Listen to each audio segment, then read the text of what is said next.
Hi everyone, Josh Knight the First here. Normally I would be coming to you with a new episode of Eggzaid Replay, but as most of us know, Eggzaid was off this week due to golf, which does happen every so often. So that leaves me with a video that needs to be put here. What should I cover? I know exactly what I need to cover, because a lot of you were asking for it. I'm gonna give it to you. Today we're gonna talk about Kamen Rider Heisei Generations, Dr. Pac-Man vs. Eggzaid and Ghost with Legend Riders. So let's get right into it. Now, before we go ahead and get into the actual story of the movie, we should go ahead and put context in because we need it at this point. Because we're reviewing this so much later on down the road, we need to remember where this happens in the series canon, since yes, this story is canon to the rest of Eggzaid's story. Now, the movie was released on December 10th, 2016. That means it came out the day before Episode 10 aired, so we have to remember a few things here. One, we haven't gotten to Mighty Brothers X yet. We're 2 weeks away from Kiriya biting the dust, and also nobody knows that Genmu is actually Kuroto Dan yet, so we have to remember those things. Once we know that, we can go ahead and tell this story. So at the beginning of the movie, we're introduced to our villains for the movie. These are people from the next Genome project. These are people who we end up finding out were contracted by Kuroto Dan to operate on somebody we know is Emu. But remember, at this point, we don't know that yet. The whole point of this movie was to reveal this information to the audience if you had the chance to go see it. Of course, those of us here in the West didn't exactly get that chance until, well, just recently. But let's not get too far ahead of ourselves, let's keep ourselves in the context of the movie. So when we're introduced to these villains, we see that they're in all-white lab coats, not too dissimilar from this, and they're going to go ahead and get some things from Kuroto Dan that they need to go ahead and do their villainy for the movie. Now the cool thing about it is the people that they've introduced here, meaning the actors. Now at the outset, you'll notice one of the big guys there from Next Genome is hulking over everybody else, kind of built like a wrestler. Well, it turns out he is a wrestler. He goes by the name of Hiroshi Tanahashi. He's a wrestler there over in Japan, and he is a huge fan of Tokusatsu. If you look him up, not only is he a good wrestler, but on several different occasions, he's dressed up as characters from Kamen Rider, and has actually showed up in Garo. You'll also notice the one female member of Next Genome who's very handy with a sword in wushu style. She's played by actress Chihiro Yamamoto, who actually has quite a bit of proficiency there in wushu, and has just been recently cast as the heroine in Ultraman Kid. Now that we've gotten that out of the way, let's actually get into the story itself. So yes, they go up to Kuroto Dan up there in his office and tell him that, hey, we kind of need some things from you, give us the Gashots that you have, and that spare Gashacon Bug Visor. Now, we'll see the Bug Visor come into play later on, but right away they get to using these Proto-Gashots. Now, the thing about it is the use of the Proto-Gashots here in the movie is quite different from what we've seen in the show. Of course, in the show, we need a driver to use any sort of Gashot for the most part, but here they're using the Proto-Gashots like they're Gaia memories from Kamen Rider Double, wherein they just stick them to their skin and they kind of absorb into them and become monsters. Now, the workaround here is that we're told later on here in the movie that they're actually Buggsters, that they were revitalized as Buggsters after the fiasco that was the operation on Emu. Now I get it, it's a movie, it's a workaround, they just want to get through it so we can get through the story, but I just wish there was a bit more consistency with the use of the Gashots per the series. Now as this is an Eggzaid movie, we do need a patient. That patient is going to be a character by the name of Togo, who is somebody who has developed this phone game, kind of a puzzle game, that everybody seems to be playing and loves a lot. He's still working on it, but that's besides the point because they're really not going to bring it up that much after the beginning of the movie.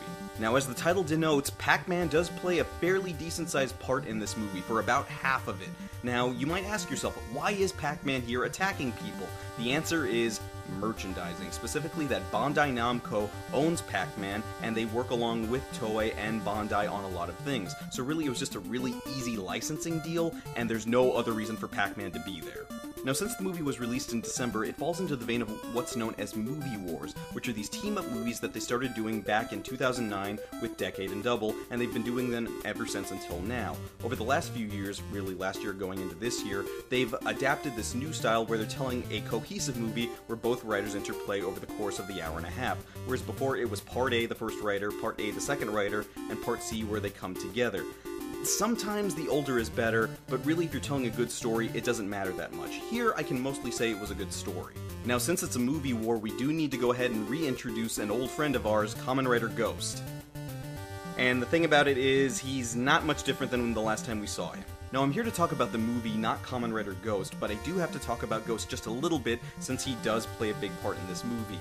The overall series showed a lot of promise, but just didn't really do it for me. There was a lot of places they could have gone with it, and really in the Kamen Rider Ichigo movie that came out last year, a lot of those themes seemed better addressed there. Here they try to do it again, but there's only so much you can do with the fact that Takeru keeps dying over and over again, so we're gonna get to that part. But at the outset, he's trying to go ahead and attend school, even though he's 6 months behind, even though he was dead for like a year, and is still trying to lead a normal life, for about all of 5 minutes until Onari shows up in his class to tell him, hey, we gotta go, there's something weird going on. Now, of course, when Onari comes to get Takeru from his classroom, Akari is there with him. Now, Akari and Takeru have this weird chemistry that carries over from the series, wherein you can tell they really like each other, and it could have been really easy to bring the two of them together, but the writers just didn't see fit to do that, and it just makes a lot of their interactions very awkward, and that carries over for the entirety of the movie. So our heroes all show up in a place called Makuhari Mese, which is in Chiba, which is east of Tokyo, which is a common filming location there for Kamen Rider. And it's here where Takeru runs into Emu, and they both meet up again and seem to remember, hey, I know you from somewhere, don't I? Now, if there's one thing this movie has going for it, it's the fact that the writers get along very quickly in this movie. For the most part, nobody has a problem. Which of course is how it should be. You want the heroes to get along, and you want to get past this whole hero versus hero thing, which is overdone everywhere. It's better that they go ahead and unite against a common threat. Now, it's worth noting if you look over on the billboard when you see an announcer telling everybody about the Pac-Man virus, that's actually a cameo by Mika Kikuchi, Deca Pink from Deca Ranger. Now, since this is a movie, we have a bit more of a budget to deal with, and again, since this was early on in Ex-Aid, we've got a lot more CG here. So the fight at the beginning looks a lot more like what we saw in the first 10 episodes, naturally. We see Ex-Aid jumping around from here to there, transforming into level 2 with full animation, and we see Ghost try to jump in there, except he can't, because of course the Pac-Man virus has to attack him in order to make the joke about how Pac-Man and Ghosts get along, or rather how they don't. Now, as far as the fights go, they're all very well done for the most part, reason being the director. Of course, here we see veteran director Koichi Sakamoto at the helm, so you know the action is going to be off the chain in this, and it delivers in each and every fight. The thing of it is, the fights are kind of sparsed out over the course of the movie. We see Ex-Aid fight here at the beginning, and then we're not going to see him fight again until about the halfway mark. And then as far as Ghost is concerned, he's not going to transform until that mid-fight either, so it's kind of weird there, but it makes sense once you get to the second fight. If there's one thing I can compliment this movie on, it's the fact that they pushed out-of-suit fighting so much more than the other movies. Now, part of the reason here would be for what the characters are actually capable of, or rather the actors. We can tell when the character played by Chihiro Yamamoto is fighting Takeru that clearly Takeru has a stunt double, but she's doing all her own stunts, clearly because she's been trained. Now, that's great for her and her character, and I'm glad she eventually got something in an Ultraman series, but really here it kind of offsets the balance of the story in that for most of the movie, the writers are getting their asses handed to them. Now, after this first fight, we have a little bit of downtime and some time for exposition of the story, so we have a chance for all the different characters from Ghost and from Ex-Aid to go ahead and interact. One of the things I thought was pretty funny was when Onari decided to comment on the ridiculous sounding name of Poppy People Papo. That is the one time I've ever agreed with Onari on anything. Now, we do have a brief moment there on the roof of the CR where Takeru and Emu talk to each other about what motivates them to fight on as writers. Now, it's cool to see that Emu still holds on to the natural things from the beginning of the show about how much he cares for the patient, and then Takeru saying that he has this new understanding about the meaning of how much life is important. Now, I might be a little bit harsh on the Ghost character, specifically Takeru, more so than other people might be, but I just think that over the course of the series, I find it hard to believe how much you believe in the sanctity of life, considering how many times you've come back from the dead. That might be just me, I'm just saying. Now, this wouldn't be a Kamen Rider movie unless we had some sort of cross-promotional toy tie-in, so we get that through Kuroto-dan. He asks to borrow Takeru's ghost icon, his Ore ghost icon, and finds a way to turn that into a Gashat, which of course we'll see utilized in that mid-fight. Now, for the most part, until we get to the second fight in the movie, which is half out of suit, half in suit, mainly with the secondary writers, there's a lot of stuff that has to be covered. One of the things this movie does very well is the inclusion of one of the older writers. As we see here, it's a generational thing, so we want to bring back some of the older writers that the audience might be familiar with. The best one out of all of these was Kamen Rider Drive. Now, I've made no secret that Kamen Rider Drive is one of my favorite series out of the Kamen Rider franchise in the last couple of years. I was a little bit iffy about it when I heard about the motif, but once I actually saw the show, I fell in love with it. And one of the things I fell in love with for this movie is the fact that they pay so much attention to Shinnosuke's timeline. From having watched Kamen Rider Drive, there's a lot of things that they've set in stone about Shinnosuke Tomari's timeline, namely when he gets married, when he has a son, and certain things down the road, since a lot of those stories get told in later on movies. Here they pay attention to that. One of the things I love about this is that Ryoma Takeuchi plays him with as much love and care as he did in the show.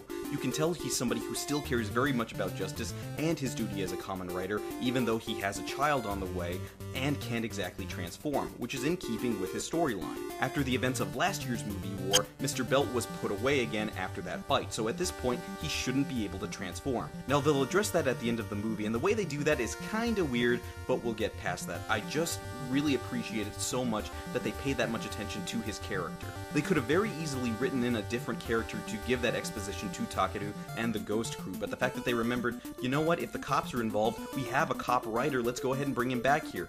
Good, that's good synergy, that's good remembrance of what the story is you've told so far, that makes this world feel connected and make all the other writers feel like, yeah, you know what, I could show up and we don't need decades help. Now for the second fight in the movie, the focus is on the secondary writers from both Ghost and Exade. Now, you want them to shine here in the movie because really, as far as the major plot of Dr. Pac-Man and everything else going on, they don't really affect it much, but we have to address them since they're characters in the show.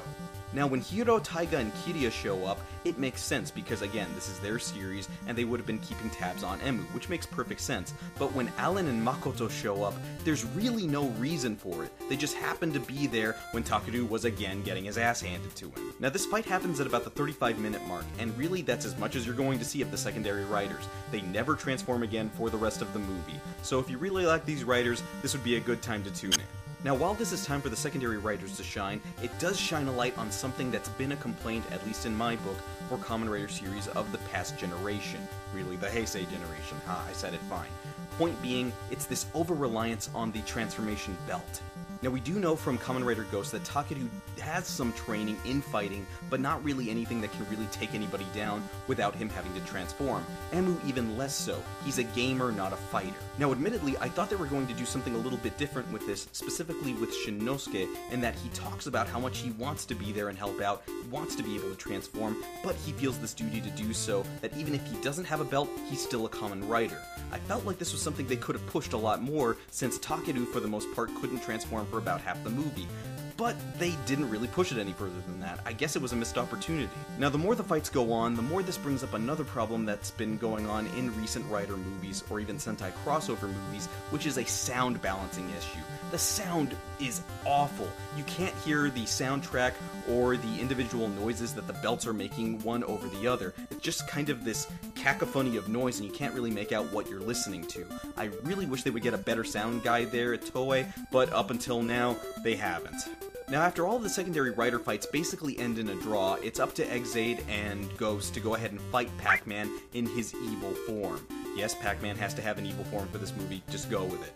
Now, as we were told painfully obviously at the beginning of the movie, Pac-Man can only be defeated by a ghost, and really we only have one Ghost Rider there, somehow we need to split up that power. That, of course, is going to happen because of the cross-promotion between the two different toys. This means that Ghost has to transform and use Exade's power, and Exade has to transform using Ghost's power. Now, for the most part, it looks pretty cool, and I like the double rider kick that they did, but the problem was that they did it so well, I kept forgetting which rider was which. I couldn't tell that Exade was Exade or Ghost was Ghost. I just got them mixed up. I'm sure that happened to a lot of other people, too. Now, just a moment ago, I was highly praising this movie for how much care they showed the character of Shinnosuke, because they made his inclusion in the movie feel very natural. Well, the movie does a complete 180 with the inclusion of another writer, Kamen Rider Wizard, at the 45-minute mark. Now remember, the last time we saw Haruto, if you've been keeping up with the Rider movies, was back in the Heisei vs. Showa crossover, which happened after his series. So you might be wondering, what has Haruto been doing with his time since the end of his series? The answer is not a lot. At the end of Kamen Rider Wizard, there really wasn't much left for his journey. He's done as much as he can, and really he's just going to be sitting around eating donuts for the rest of his existence, which is kind of what he's doing here. It's one thing when you show that you show enough care to have the cop writer be included naturally where a cop should be, but as far as a wizard goes, it's kind of ham-fisted how he has to trick the next Genome people into telling them, oh, I'm going to be your bodyguard temporarily. You can tell he doesn't mean that, he clearly has the make of a good guy, but whatever, we need to get to the ending. Now, it's worth noting that when Haruto interferes with the Metropolitan Police Department who have found the hideout for Next Genome, it makes sense that Shinnosuke doesn't know who he is, mainly that they've never met before, which makes sense because there's a writer in between them, Gaim, which we'll get to in just a second. And as far as hand-fisted inclusion goes, for no reason whatsoever, we see the rest of the Ghost cast show up to check on Akari, since she's contracted another disease here. Yes, poor Akari. I don't know why they did that to her. Admittedly, Akari was one of my favorite characters there in Ghost. She was smart, she was capable, really one of my favorite heroines, one of the bright spots of the series. But here she's just relegated to a damsel in distress, which I hated, especially when during the series of Ghost, she did so much to be helpful and come up with solutions and try to actually help Takeru come back from the dead. This is in stark contrast to what they did here, and it left me with a bad taste in my mouth. But all that aside, we actually have to get to the part of the movie everybody actually wanted, which is the action fan service. So we have to get into that last fight. So everybody has to get motivated again, and we hear Exite playing in the background there, and everybody drives off, specifically Ghost and Exite drive towards where Next Genome is, and are met by Wizard. Now, the thing about this is, I don't get why they allowed Haruto to just go out there unsupervised. I get there's only 4 of them, but again, it's not very believable. But the whole reason you're watching this isn't really for believability, you want to see Kamen Riders fight bad guys.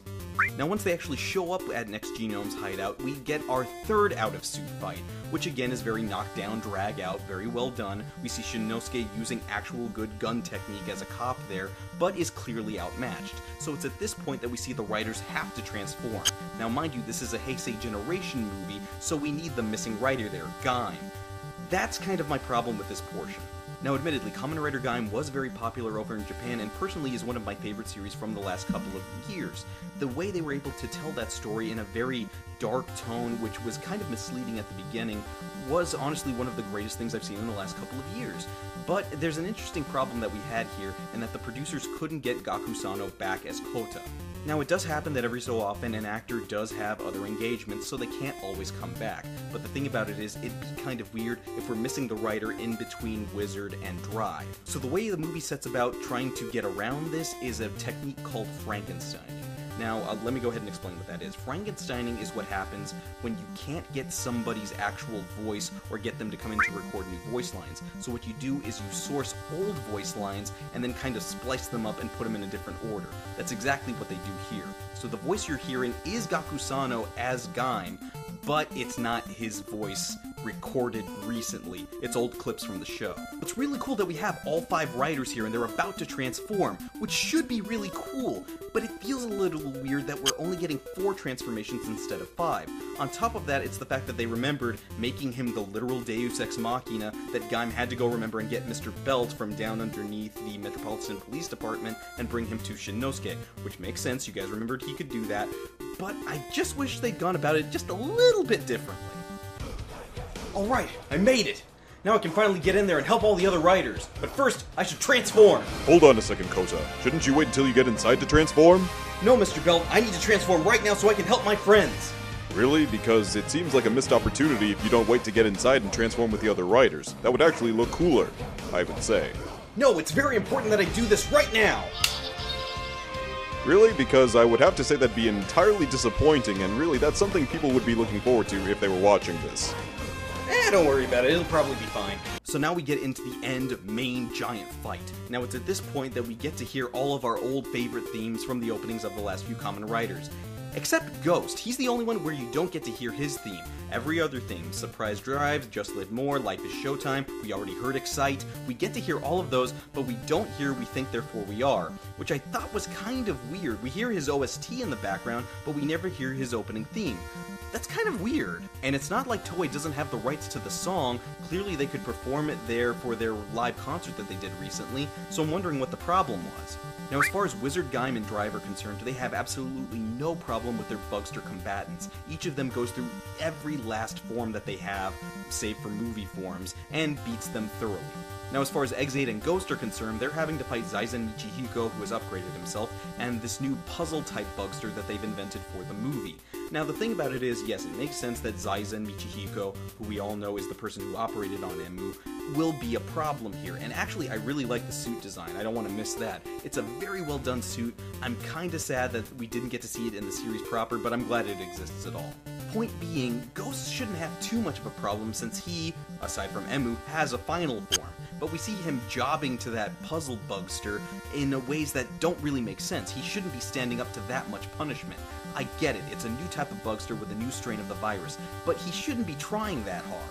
Now this kind of makes sense when you take into consideration this is all to go ahead and promote a new icon for him that he uses here in the movie, but when you run the numbers, it just doesn't feel right. I don't get how the power of Grateful Damashi, which has all 15 souls together, is doing worse than a combination of just 3 of the souls. That just doesn't sit right.